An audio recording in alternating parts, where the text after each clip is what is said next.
This is your host, Kaylani DeVox of Don't Call the Grave. Today's feature on MLK Year 2026 will exhibit Big Homie CC, better known as Keith Lux. Enjoy the show. Don't Call the Grave.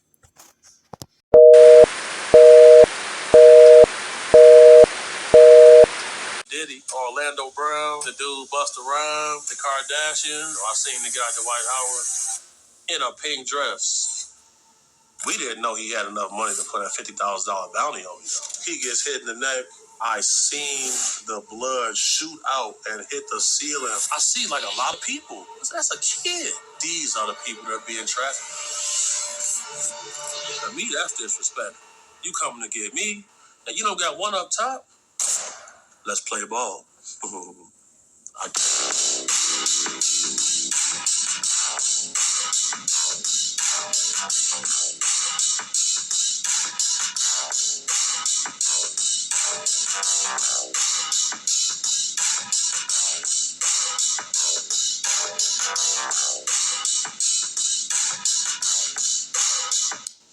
Well, I'm originally from Chicago, South Side, born and raised, Chatham, Gresham area. My mom, my aunties, my grandmothers, and them, they really was the core to our family.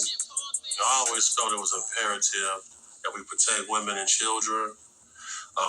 If there's any type of gangster activity going on, they shouldn't know anything about it. As I continued on my path, it led to a lot of situations where the level of danger was raised, and without certain levels of integrity, nobody would have made it out. A lot of people ask me, how did I get into the whole bodyguard field? Like, what was the things that took place that made me want to get involved in this? It's an interesting story. Because as a kid, my dad was in and out of prison. He would be a millionaire one week, in jail the next week. He would get himself in crazy situations that put his life at risk. He took the initiative to hire bodyguards, Darnell and Sterling. Darnell was an Army sniper.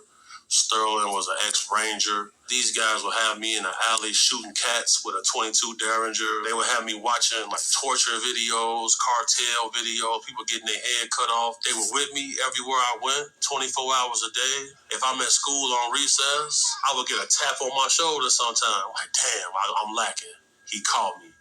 And that would be my bodyguard who was there to make sure I didn't get kidnapped or murdered or held for ransom, because apparently that was a real threat at that time. I liked it. I liked how they moved. I liked having that extra edge on people. I liked being a little bit more tuned in with frequencies than other people were, especially at a young age. Like, okay, man, your dad make bad decisions. You're going to have a rough life. You need to know how to do these type of things. That's how I got exposed to being a bodyguard, being a close protection agent, as they could say, or a fixer, as people would say, because I pretty much just became that person who people called when they couldn't call nobody.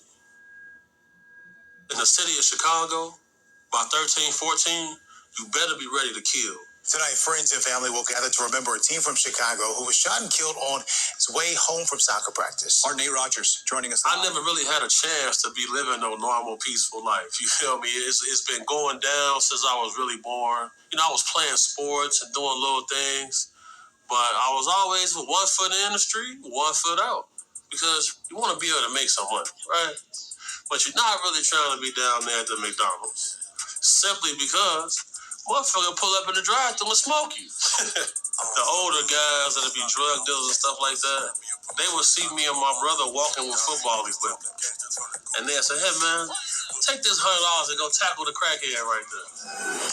Okay? Now then that would escalate to other things. So as you know, we start to get older. Somebody might owe this person some money. They might offer you $2,000 to go over there, break this guy's jaw. They used to call it a pumpkin head. So we used to charge for a pumpkin head. You want somebody to get their head knotted up? $500. This is during the time between a big war going on in the city. BDs versus GDs, which eventually led to we having a run-in with a rapper King Von. You feel my boy G Lemma. He ended up getting shot by the guys at O Block. We had a crib on 61st and St. Lawrence. right down the street from FBG Duck House. But, one day the guy Vaughn decided, he popped out shooting at the guys, which that led to a whole little shootout going on. You feel me? Free turn up guy. You know what I'm saying? Free Pelly. Shout out Big Duga. Now, when it came to the whole situation with my father, this guy used to call himself Devil Man. He had a moral compass that was a little bit different than other people. I really look at it as my first enemy, bro, because what really put me on this path was seeing him be physically aggressive with my mom. But the problem is with that, my dad was a dangerous dude. You see what I'm saying? This ain't no guy you can play no games with. I kind of made it my personal vendetta to that.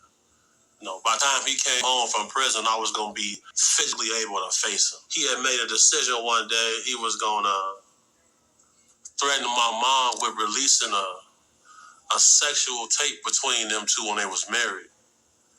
And this was a weird day for me because my mom, school teacher, multiple master's degrees, career educator, kind-hearted, sweet woman. But when she called me and she said, son, where you at? Are you around anybody? I said, no. And then she said, I don't care what you do, but you better kill this motherfucker. I said, damn.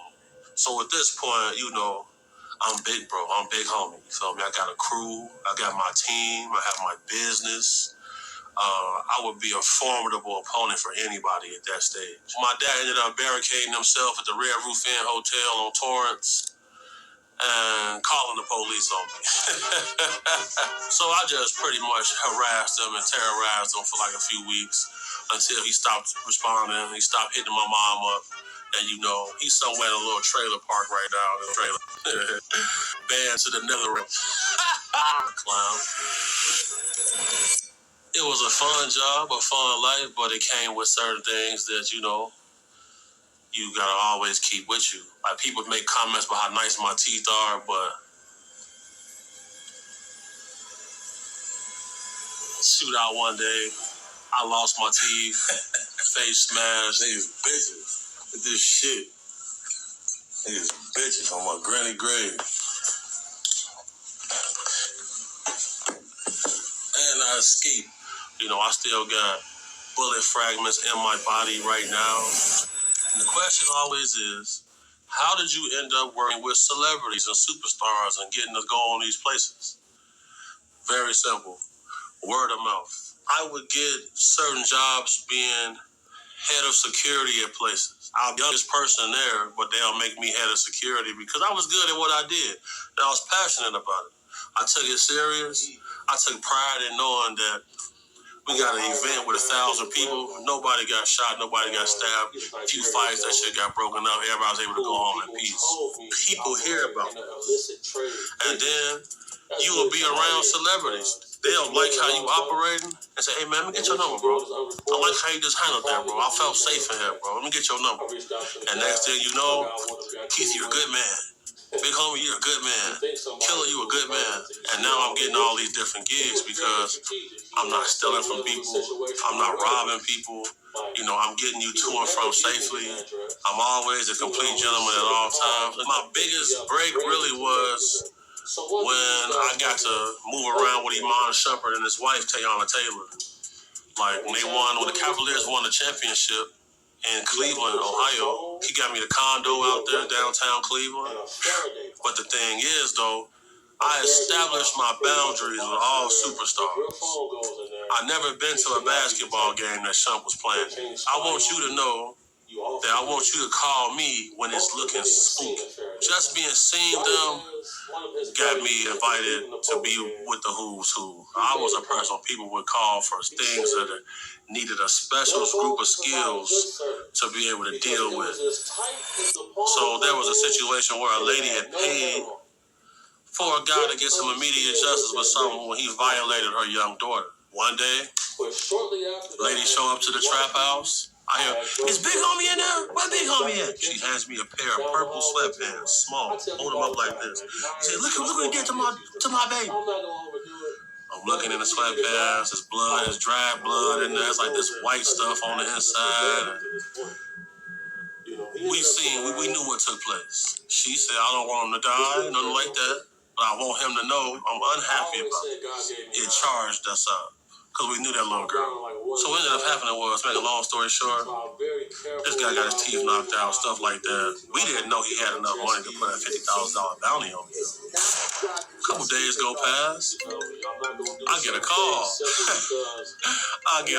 Motherfucker told me I got 30 days. I'm like, what? I got 30 days for what? They hang up. Some little females come and say, oh, big homie, please be careful. They talking about they got some money on your head. I'm like, who? We tie two and two together, we find out. Cool. Let's play ball. People came to collect on that bounty.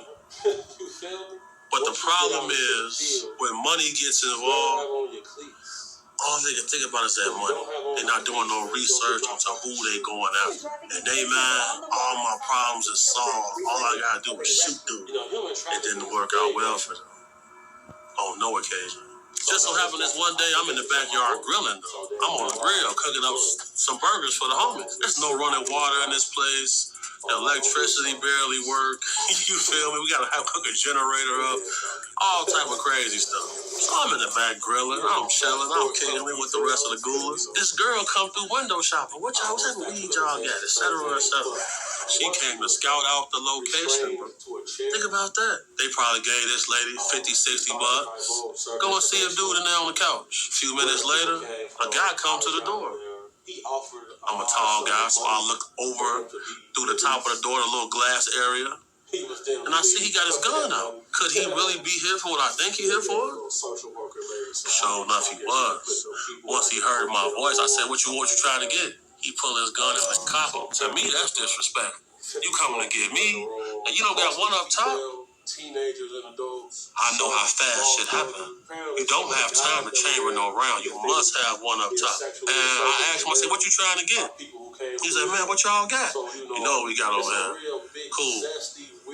I step back. I fire through the door. He gets hit in the neck. I seen the blood shoot out and hit the ceiling on the porch. So in the footage y'all gonna see, you're gonna see blood all over my feet, the window shot out, blood all over the porch. Same person.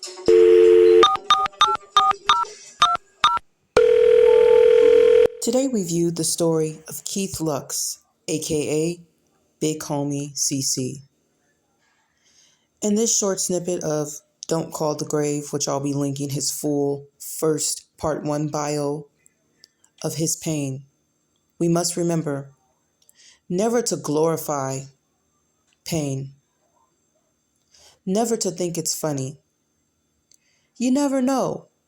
You just might be the one who calls the grave. So remember, don't call the grave. Subscribe.